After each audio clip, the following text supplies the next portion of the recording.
Welcome to Reflections, a program where we discuss values and virtues for the transformation of the individual and the society in general. I am Father George Ehusani, and I have with me in the studio once again my friend, Professor Okey Ikechukwu. You're welcome. Thank you. As we celebrate at this time the independence of Nigeria, 64 years, in many parts of this country, it is lamentation after lamentation of what could have been. What could have been. But what will lead us to where we desire to be, a critical factor is leadership. That is correct. Somebody, I used to teach at Hagai Institute for Advanced Leadership Training. They have campuses in Hawaii and in Singapore. Now, and the leader told us something. He says, if you have a tanker, 40 feet tanker of fuel, and you have a box of matches. See, what will happen if you throw this box of matches into? Oh, people will say explosion, oh, inflammable, like whatever. He says nothing will happen. You didn't light it. He says what you require is spark. And he says the leader is that spark. So he says people will have resources. You have the human beings, you have the material resources, you have time. But if there is no leadership to present that spark, nothing will happen. So what is stopping us in this country from having that spark, so that Nigeria has, the most populous country in Africa, highly talented people? Look at our people doing excellently well in many parts of the world in various fields of human endeavor.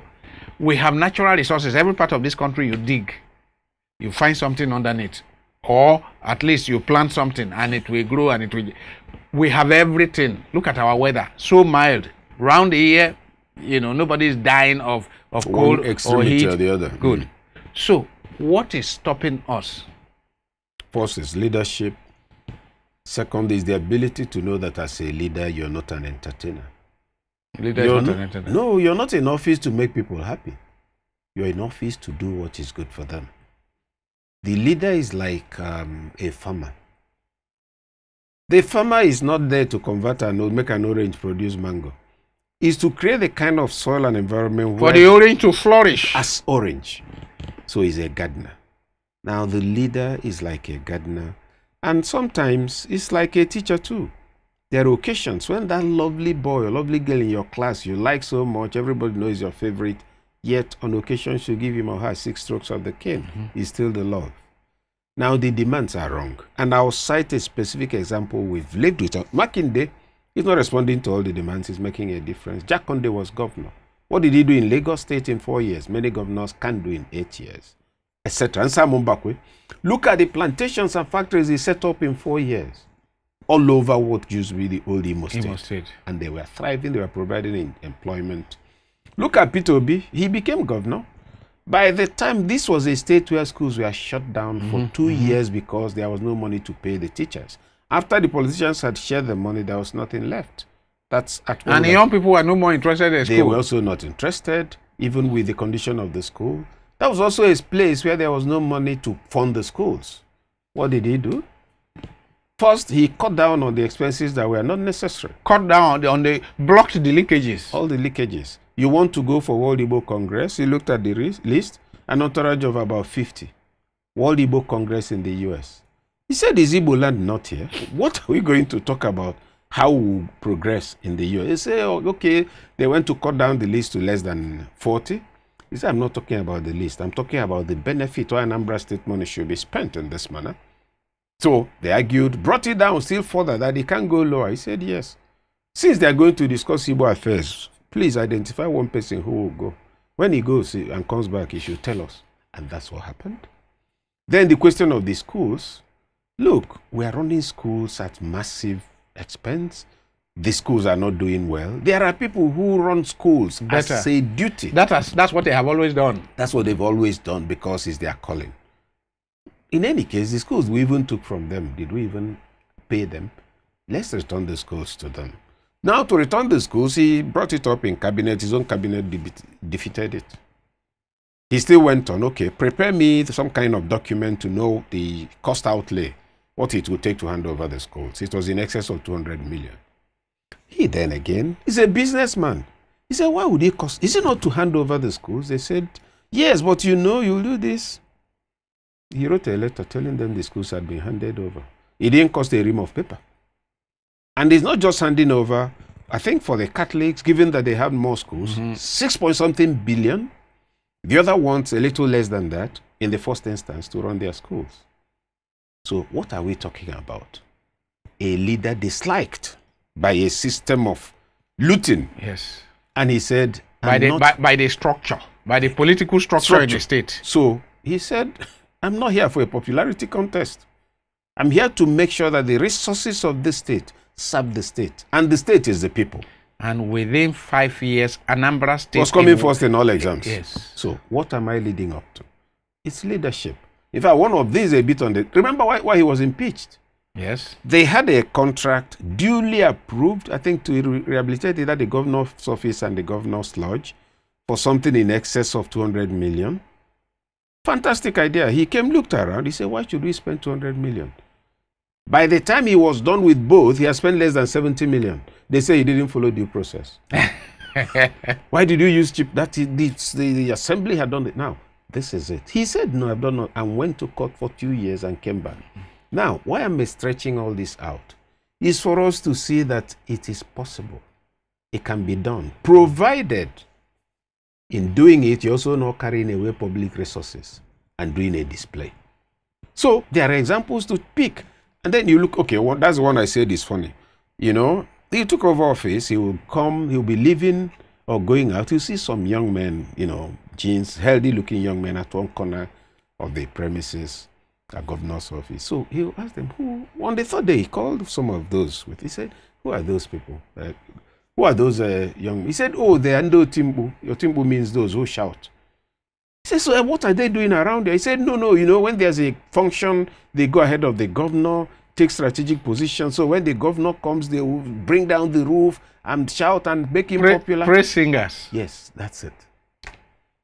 Peter said, are they paid for that sort of thing? He said, of course. He said, this state doesn't have money for that. Are they not Igbo men? So you just shout occasionally, and that's why God, he said in Igbo, go and tell this that this kind of money is not here. They hung around. 2 weeks later, they disappeared.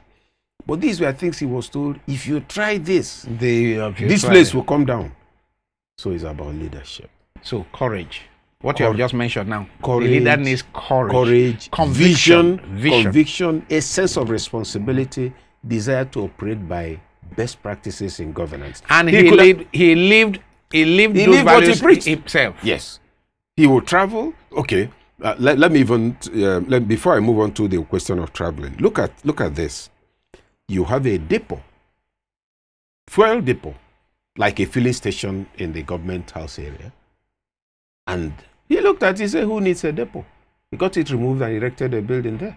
Because when you look at the expenditure on fuel, he said, no, I'm the one who is going in this thing, isn't it? Okay, no problem, remove it. Whenever we're going, when I'm in the car, we'll stop and buy fuel at the filling station. That's what Peter was doing, you know.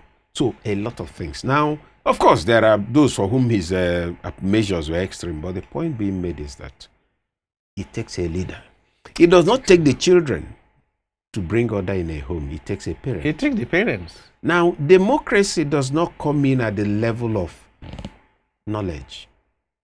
If I'm a consultant surgeon and you need surgery, how you feel doesn't matter.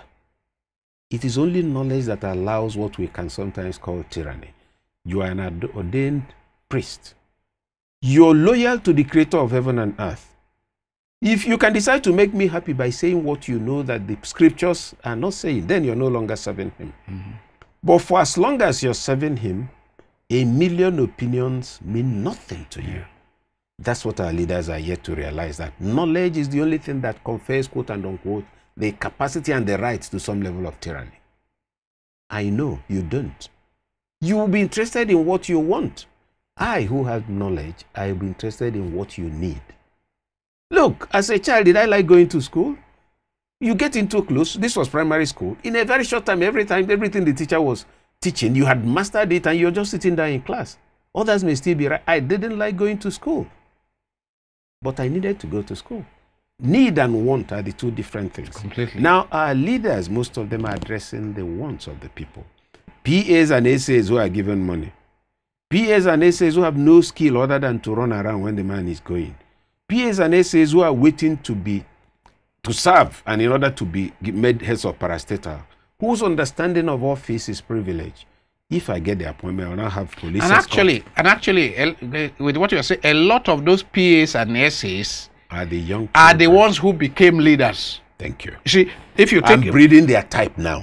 Breeding their type. If you take it from the time of Obasanjo, now those who were PAs and SAs at that time, commissioners and that, yes. So they are the new class of leaders. New class of leaders on the wrong paradigms of and then they breed their own kind.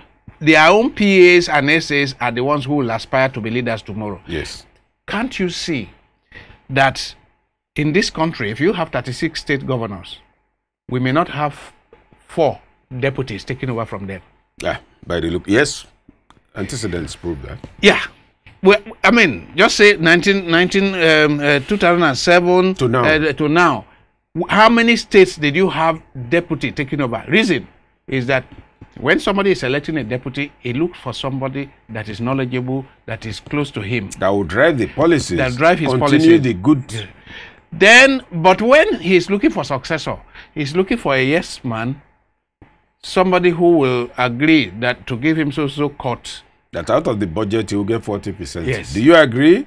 Yes, okay. So, I'll make you governor. So the deputy won't be able, he won't get that from the deputy. He will get some junior person. No, even from outside government. Yeah. So the level keeps going down. Now, yes, that's a fact. But you see, it also boils down to what the nation has become. It also boils down to what the people have become. Wrong expectations will always deliver wrong service providers. If I always say, if you make anybody a minister, the appeals, in fact, I didn't mention Kayode Fayemi. He was governor. In his first tenure, he said, look, governance is service. It's not a display. So he would go about without siren. They will commonize leadership. It was his own kith and kin who called him to the first meeting and said, what is this? We see you sneaking all over the neighborhood like a chicken. Where is your siren? Is it that we didn't train you properly? Ordinary shakara you cannot do as governor. Make the noise. This is the first time that position is coming here. Let the other villages feel the pain. Let them know that there's something of our village. Our son has arrived. Our village is our town. Is now our turn. Drive with speed. If you kill people's goat here, we won't complain. We'll say it's you that killed it. Now that's a governor. That's a people. And of course, these are paradigms that leaders must resist. Otherwise, it's not leadership. Imagine that you went... The story of Fayemi you told, you didn't know the more classic one is a first lady. The first lady in this country, after they got installed into office, was going to her village with a motorcade. Then she slept off on the way. She just staggered awake and discovered that she was seeing houses, meaning they had almost entered the village. Driver, blow! How else would they know that Mama Pikin don't become governor's wife? Can you imagine? Can you imagine? So I mean, it's hilarious, but these are serious issues. Yeah. But look at the other thing nobody's paying attention to. Please, where are all the former governors and deputies who are using siren? We are not learning. Where are they? No forwarding address. Of course, a lot of them have after they leave office, they are nobodies. But they have big houses where they are alone, where they have one ailment they are suffering from, likely because they ate wrongly while in office.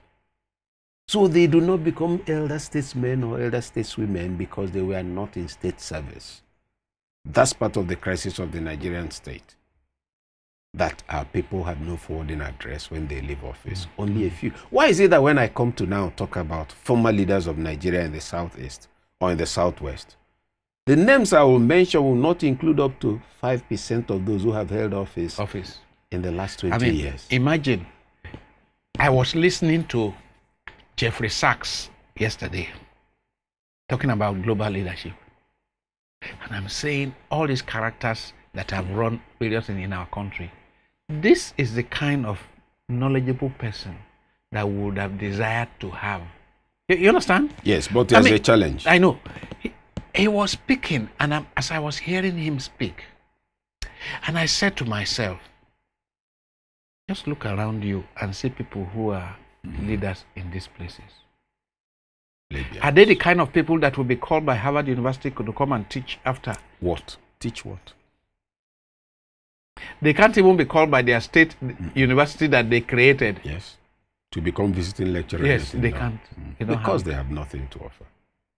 You see, the challenge, part of the challenge on the table is that we now have a nation that has become so totally dysfunctional that when you think of government, the only thing that enters your mind is, what can I get? When you think of government, the only thing is, how much of what I have can I keep? So progressively, the Nigerian state has shrunk until the concept of citizenship no longer exists. You have only indigenship. That's why if I come to Kogi now, which is your state, to become a vice chancellor, it will not happen. No. It will not happen. You are not son of the soil. Now, in the academia, an inconceivable concept. Yes. That's one. Two, you take it further. At which level does it not apply? So you see that the concept of Nigeria in the mind of the average person is a nebulous notion. All you know is that the people from the area around whom you can group and get something. It is within this group that you're talking about leadership recruitment, elections. You aid somebody to win elections by subverting the process, and then anybody say, no, leave him, he's our own thief. So you see, the challenge is broad. But if you have a national leadership that sets clear paradigms, enforces them, sets examples, it becomes a different game. Where do we go from here? I mean, we have been lamenting like this for many years. So where do we go? How do we ameliorate the situation? What is happening in our universities, in our secondary schools, in our primary schools that show that perhaps in 25 years things will be different? What are we doing, and what more could we do to ensure that 20 years time the Nigerians are not lamenting like this? What can we do? What are we doing? What more can we do? How do we ameliorate the situation so that our leadership recruitment processes will be revamped, so that the right people, because it's not as if we don't have the right people. We have knowledgeable people. We have people who have a sense of the common good. We have people who have a sense of a state. This thing you are saying about citizenship and about the indigenous. We have people who have a sense of what it means to be citizens. But they lack the leverage. You see, I think, which state was it or party that announced that for local government chairman, the nomination form is 10 million. Now, the people who have the ideas don't have the 10 million at that level. Now, at the federal level, no, that one is PDP was 100 million, I think. Or is it APC? The other one was 50 million to get the nomination form. So you find that democracy in Nigeria here is government of the people who can pay. By the people who can pay and for the people who can pay. Because once you raise that, buy the ticket, it's only those who can pay that amount that are qualified to contest. And it's only those who enable them to get there that will also be the beneficiaries. So there are two classes of the people. The people who can use economic resources to take positions, they are nominal leaders. They are leaders in name. Not substantive leaders, because substantive leaders represent core values. The values they represent cannot lead to development. And you look at the public expenditure pattern. You look at everything that should indicate the values that will lead to progress. So what are we to do is a question. No honest person can say this is what we will do. Only the Almighty knows. But these are my thoughts. The federal government should bring pressure to bear on subnational governments. It's important. Let the federal government tell us all is done to each state. And if the states choose not to query their people, that's entirely their business. But let us have an open book. Tell us what you did. You say you brought this number of bags of trailers of rice. Well, to this state, those who know the states where their governor sold it will then speak up. The federal government is taking too much, foolishly, and keeping quiet. It's not performing fantastically in many ways, no question about that. But even the little it's doing is being drowned because he has colorless, practically non-existent ministers who lack the gumption to speak to Nigerians about what they are doing. Yes, what some ministries are doing may not be alleviating poverty, because that's not what the ministry is set up to do. But tell me, name 5 ministers you know in this government. And then if he's rejigging it, he has to also change the structure. You have a coordinating minister of the government, no problem. We had it under Obasanjo. Minister, right? Mm-hmm. Then you have a monitoring and evaluation unit. What are they delivering? Then in each ministry, you have too many ministries. Then each ministry has a senior special assistant also reporting to the president. Where will the president be able to even access input from one ministry alone? Mm-hmm. So you're creating massive platforms for elite plunder in the name of work. I have a title as senior special assistant. I have an SUV. I'm living at government expense every month. One state governor appointed 1,300. But in the past, there's one who appointed 2008. Not too long ago. I think that was 3 years ago. I came for an event at the Hilton, and a young man came, greeted me. Oh, sir, I know you, but you wouldn't know me. I'm from Anambra State. Is your state? He was IPA to the governor, not the current governor, SA to the governor. That if there's anywhere I know he can find something to do. I said, find something to do, but you're an SA to the governor. Isn't that what you said? He said, so where are you? He said he stays in Lagos. And you're SA to, he said, well, at the end of the month, I get 250 like all the others. The governor doesn't know who he is. Now, that's what happens. That's how and these young people are being damaged because that's income without sweat. Yes. And all of that. So those are, so in specific terms, let us know what this, let the federal government tell us more clearly, more succinctly, many of the things, because it has done a number of things that are good. It doesn't remove the mistake of the handling of the fuel subsidy, in my view. It doesn't remove the pain, but the pain is not being reduced fast enough for people to actually what we hear now is that every time FAC releases money to state governors, the value of the naira goes down because many governors carry that money and go change it to dollars. Correct. So the demand for dollars has increased tremendously, and then it just worsens our inflation. The reason that is correct, the dollar has been seen as a store of value. In other words, before, people could loot money and go and buy 50 houses in an estate, knowing that the houses will always be there. The value will also increase. Now, the investigative agencies like ICPC and EFCC have also caught on that. So the one way to store the value of your loot is to put it in dollars and pack it. That's what's going on, or move it out of the country. Now, the question is, if a governor can afford to do so much once he receives FAC allocation, it means that what that FAC allocation is supposed to do is not it will not be done. And it's happening year after year. So poverty will increase. And then we have development commissions. They've approved the one for, I think, Southwest. The one that has been in the South-South for all these years. Has he developed the South-South? What did it achieve? Has he developed the South-South? He has unexecuted contracts in the excess of a couple of trillions. Nobody's being queried for it. That again is an elite outlet. Because it's not the organizer that will head it or will be on the board. It will still be the same class of Nigerians who are not either governors, senators, or whatever that are moving to all these places. A huge chunk of the money will also go there. Whereas if they don't exist, if these commissions don't exist, it must be part of the allocation to the states. Let the people hold their governors accountable, but we're creating layers, ostensibly, for development. It's really, it's really, really distressing. And let's end this on a positive note. Right. I really want, as we mark the 64th independent anniversary, to give our young people some sense of hope that with their cooperation, with their readiness to make sacrifices, not just entertain, dance around, that Nigeria has all the potential. And I believe that with the right leadership, it won't take more than 5-10 years for this country to be revamped. No, it won't. The only problem is mentioning sacrifice to the young. They don't like to hear It sacrifice. will be very offensive to them because they'll ask, what else do we have to sacrifice? We are the one taking transport at exorbitant rates. It is to give them a sense of history. You see, this at the superstructural level of making speeches and all of that, you do a lot of work with young people. We've gone to a school.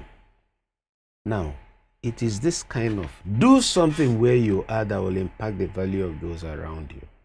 Then, if you're talking about the young people, create a platform where the leaders of the various young people groups will have this kind of conversation. So they then become mediators of a new perspective. But this idea, oh, the people, no. Every group have power centers. You have to do things in clusters. Yes, in every clusters. group have power centers. If I want to go to Kano and talk to the people, and I want everybody in Kano to listen to me, it won't work. It won't. But I'll go to village head. He listens to me. Hey, Baba, what do you think? I say, what you're saying makes sense. I'll call my people so you talk to them. I've got that place. But that's because I recognize the power center. I go, I'm carrying on, and somebody asks the emir, so-and-so is doing the, do you know who he said, no, where is he from? But assuming I spoke with him earlier, he said, oh, listen to him, he has a good message for us. That's what we're not doing. You don't expect, young people don't know enough. It's not their fault. When we were young, we didn't know enough. But there were elders who will call you, call this person, you get a new perspective, you become a disciple. Now, not the type of disciple you also find among the young people who, the moment you call them to talk to them, they are waiting to collect money from you. We are loyal. It's offensive. So that has to happen. And what I will ask, and I've asked before, has it ever occurred to anybody to think of a youth leaders conference in Nigeria? Not conference for speech making. No. That will last for days, that will involve conversation. Not the one you invite a professor who, to talk about national unity, he spent the first 15 minutes defining unity. No, we're talking of practical... People who, they walk out of that place with things they can do, with better perspectives, with implementable character-modifying values and reflexes. And passion to go and implement something. Yes.